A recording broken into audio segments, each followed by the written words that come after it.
Hey everyone, welcome back to Wonderland Wednesday and every version ever. My name is Jonathan North, and today we're bringing you one of the first real podcast-length reviews I did with Sarah during the first year of my YouTube channel. Back when I made the episode we revisited last week, I really tried to keep it succinct. I tried to pare it down and keep it short for the YouTube format, but with this one, there was just so much to talk about that I didn't even try.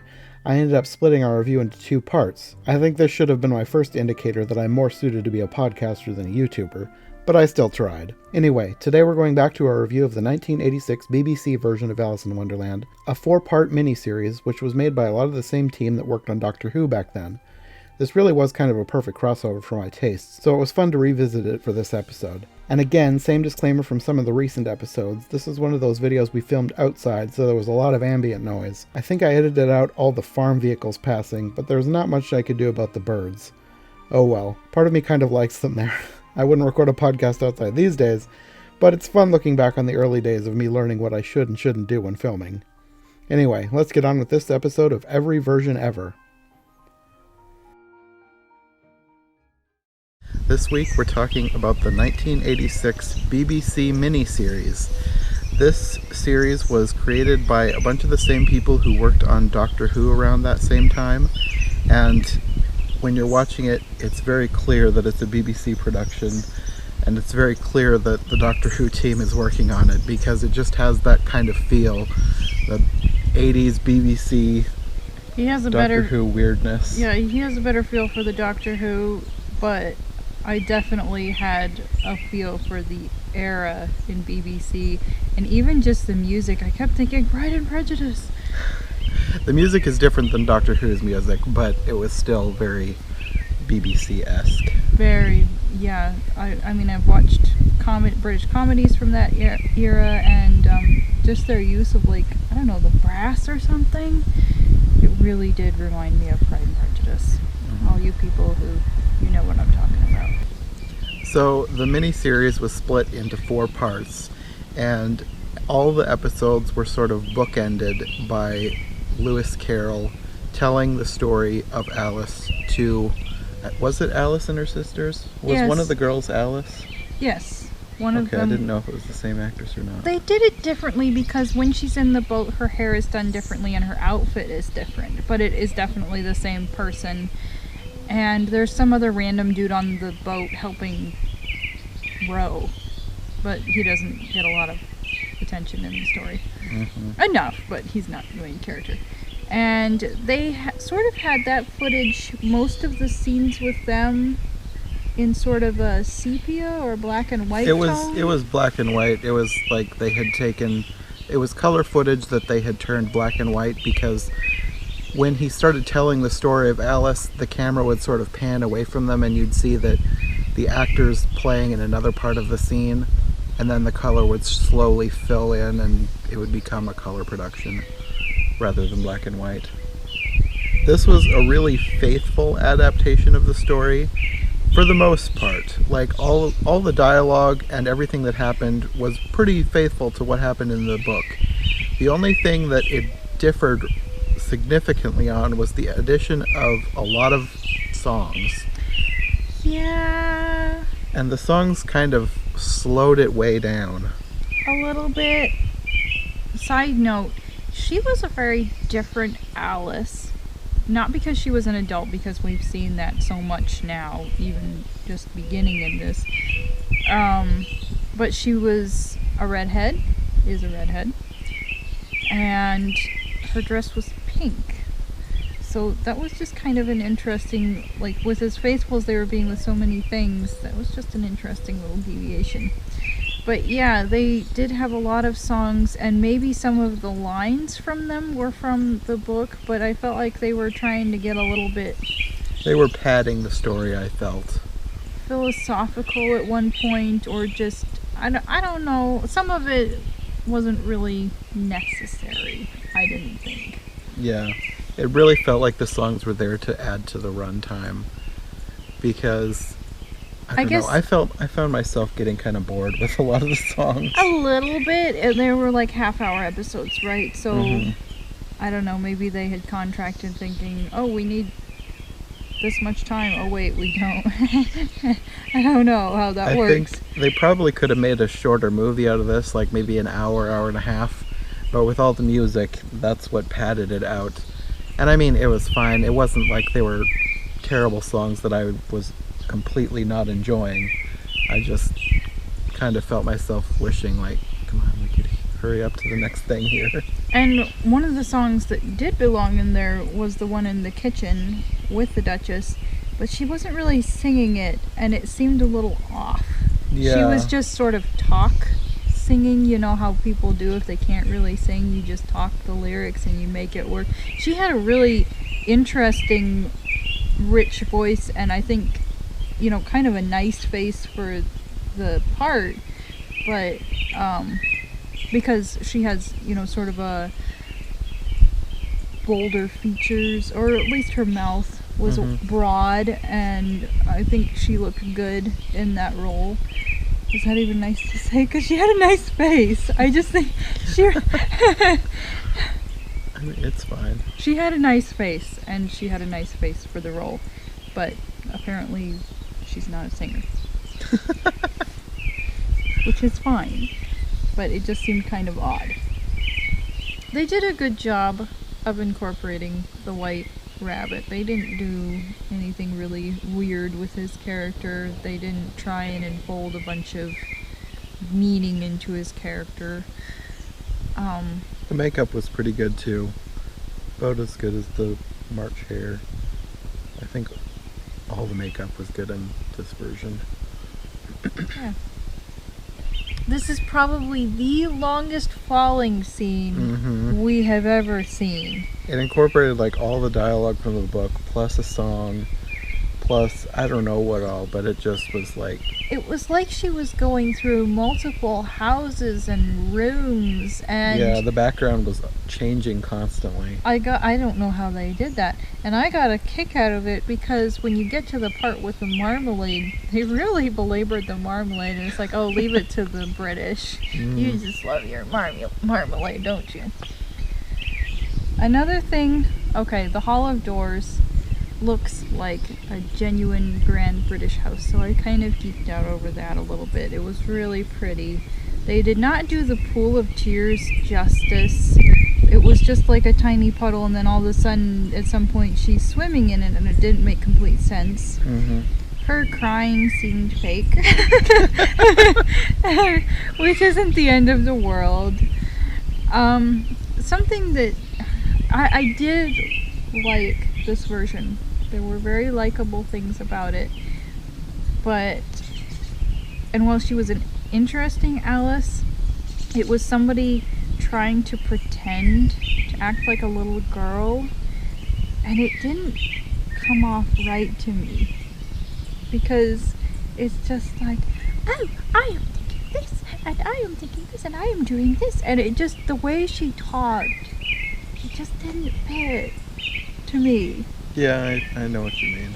She was like trying too hard to be a cute little girl, and better to come off as a little bit more of an adult and have it seem more natural than to try too hard to be a cutesy little girl in the way you're acting.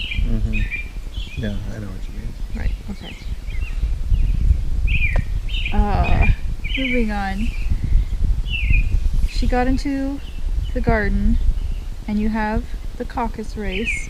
They really kind of went all out in the costuming, because it wasn't animated or anything, and they weren't really bulky costumes. They mostly focused on like heads and tails, I suppose. There was a lot of face makeup and a lot of prosthetics, because all of the animals had movable mouths.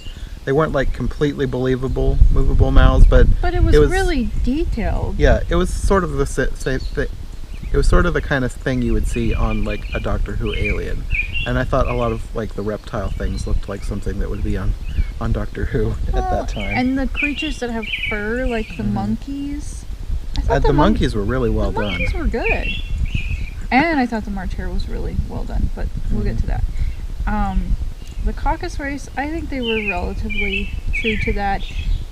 but you end right after the caucus race, and it's sort of, I don't know, maybe a slow start to the story or kind of an odd start, but keep pushing past the first episode, because the first episode's pretty good, but the second episode I really liked, because you go on to the White Rabbit's house and they did a great job with that scene. Is that pretty much, yeah, that's pretty much happens right at the beginning of the second episode, because she gets mistaken for Marianne. She heads off to the house, and you have her growing and singing this song about, does she ever want to grow up or something, or, you know, and get old, and, oh, but never to be married. Oh, I mean, yeah. It was a very interesting choice that we didn't really feel like it fit in the scene. And I don't know if there was any dialogue in the book that went with that. I don't remember any. But this scene was so great. Their little house interior was very nice. It was so British, because you have these creatures in their high boots and their accents, and they did just a great job with the whole portrayal of Bill, and we're assuming maybe we needed to look this up, like a hamster. They had Pat and Bill, and they filled it out really well, and they did a really good job with the scene where he gets kicked out of the chimney. It was just really cute. And at some point she shrinks and leaves the house, and the house is not destroyed, but they have her having rocks thrown in the window, and they turn into little cakes, and she shrieks from that, and they just covered a lot of little details. The caterpillar was kind of neither here nor there for me. If Rudyard Kipling was a caterpillar, that's what he would have looked like. They didn't really touch on the bird. Eventually she gets to the Duchess's house, and there was a lot of interesting choices here as well. I think Sarah seemed to like the cat. I thought he was weird. The cat was alright. It was an interesting accent choice. I don't know what to label it. What region of England.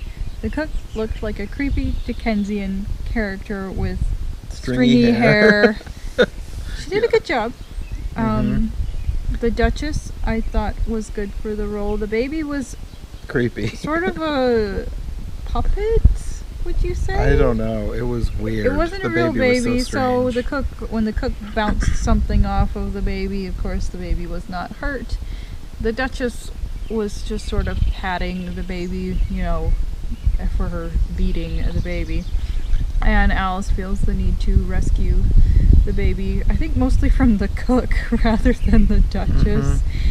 And then the baby, they did this really odd thing where they showed like a little bit of gradual transformation. Yeah, that was the creepiest part. They had the baby sort of begin to turn into the pig before it actually became the pig. And then they used a real pig, which was adorable.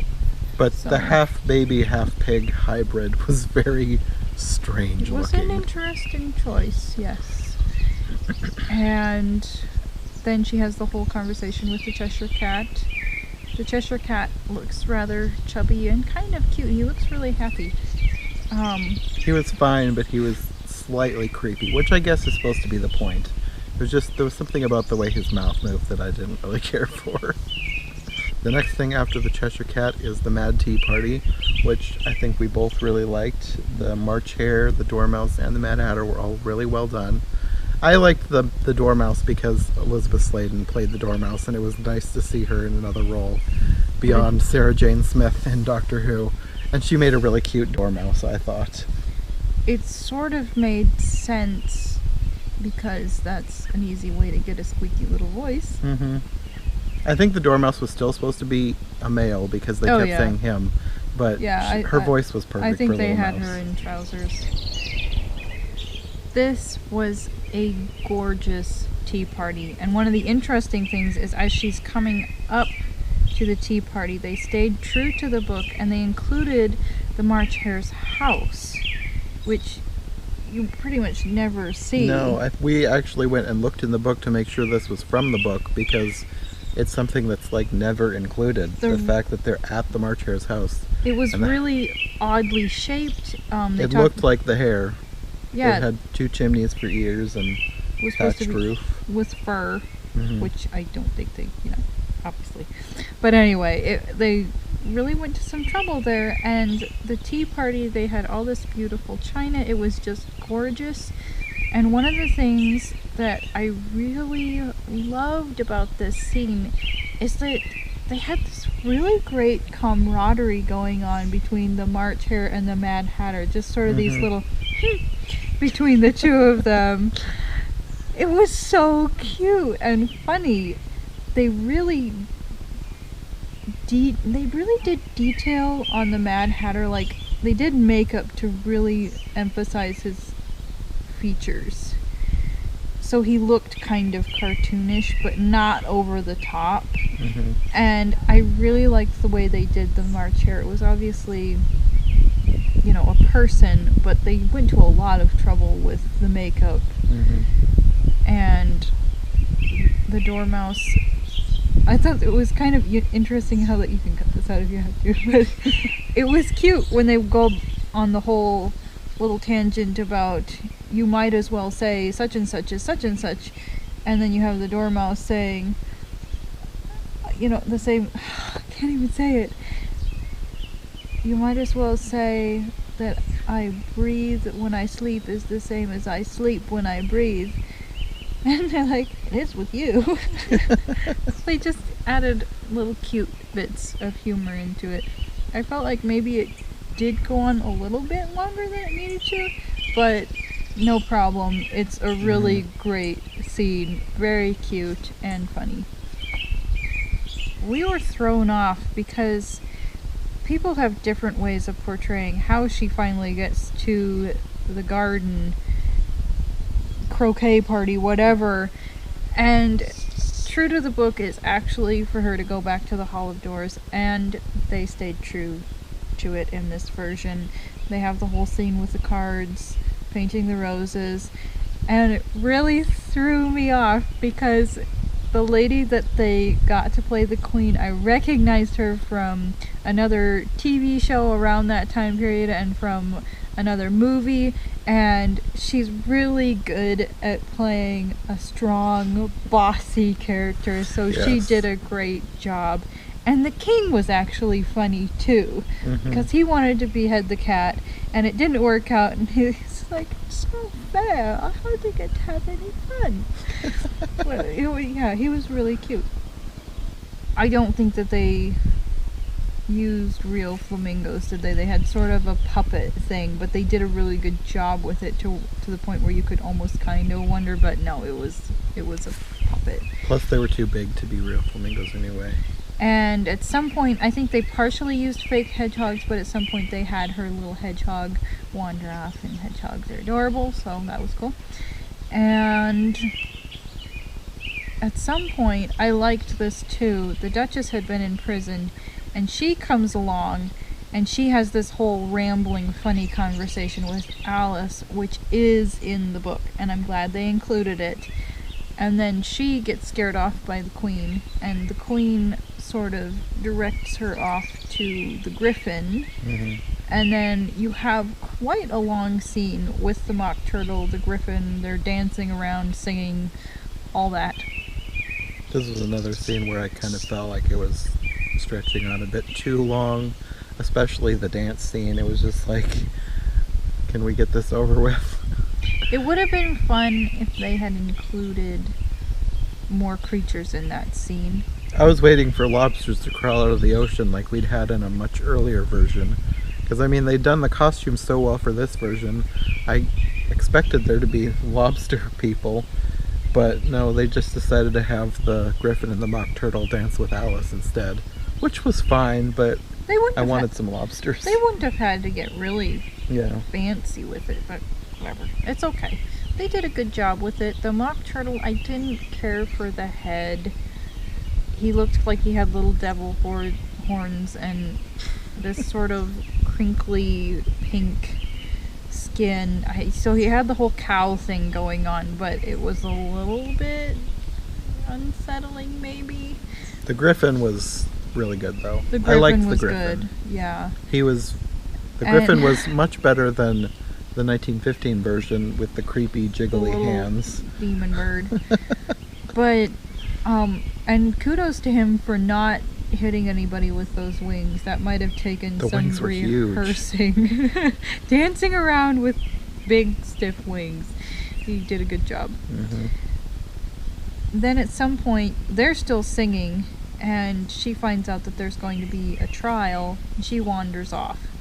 Then you get to the trial scene, which they did a good job with. They had sort of a fingernails on the chalkboard sound that I didn't care for with the little jury, but minor complaint. I feel like that's true to the book, though, wasn't it? They were supposed to be writing on slates. There's supposed to be this whole thing where Bill either doesn't have or is lost, can't find his pencil, so he's trying to write with his fingernail. And there's supposed to be this whole, I think, interaction with Alice. It's really cute. But they never seem to cover that, and it's okay. Not really, but it's okay. And the trial was cute. I feel like that whole poem that he reads, that he read it too slowly. That's supposed to be evidence. Because it's supposed to just... I like it when it's just ripped off really fast. Okay. You know what I'm talking about? Yeah, the Queen of Hearts, she made some tarts. No. I took 3, they came back to me. Oh, yeah. The minor, yeah, if you need to cut that out, that's okay. You know what I'm talking about, that thing where they rhyme? I think they did a pretty good job with the witnesses, especially the Mad Hatter. Mm-hmm. At some point he takes a bite out of his teacup, and that's cute. The dormouse gets in trouble, but I don't think any dormice were injured in the making of this film. Hopefully not. They like picked her up and shoved her into a sack and sort hauled of her out. threw her out or something. Yeah. And then she goes into sort of an odd rhyme, basically about not liking being told what to do by grown-ups. And then at the end of the rhyme, they fold in the line, "You're nothing but a pack of cards." Mm-hmm. And then she has cards showering on her. They don't have her falling down some vortex or anything, I don't think. No. And they have her waking up on the bank. But they also have this sort of dovetail where you have them rowing in the background. They just sort of enfold the two worlds and wrap up the story. You have her on the bank as well as in the boat, and on the bank is in color, and in the background they still have the black and white. So there's that blending of worlds. And I think they did a pretty good job with that. Mm-hmm. Because it's a mix of just being in the story and also of the narration. All in all, we really liked this version. It was, I don't know that I would rank it as one of my absolute favorites, but it's quite high up there, I would say. And I think this would be a pretty good one if you're not wanting to take the time to read the book, but you want a fairly faithful adaptation. Mm-hmm. I think it would be pretty good for kids too, but their attention would probably stray during the songs. Yeah, the songs were really slow. They were the slowest part of the movie. Forward, slow. If you want to watch this with 5-year-olds. Mm-hmm. Anyway. But other than the really slow songs, this was a great adaptation, and we recommend watching it. Thanks for listening to this episode of Every Version Ever. Next time will be the finale of our current Alice in Wonderland series before we jump into a new book, and it'll have my first brand new guest on the show. Nikki from Trivial Theater will be joining me to talk about 2 strange Alice in Wonderland government PSAs from the 70s. We'll be talking about the US government's anti-drug PSA Curious Alice, and the British government's dive into the wonderland of government-regulated label laws in Alice in Label Land. These are two very odd and obscure shorts, and I thought Nikki would be the perfect guest to explore them with me. So we'll see you next time on Every Version Ever.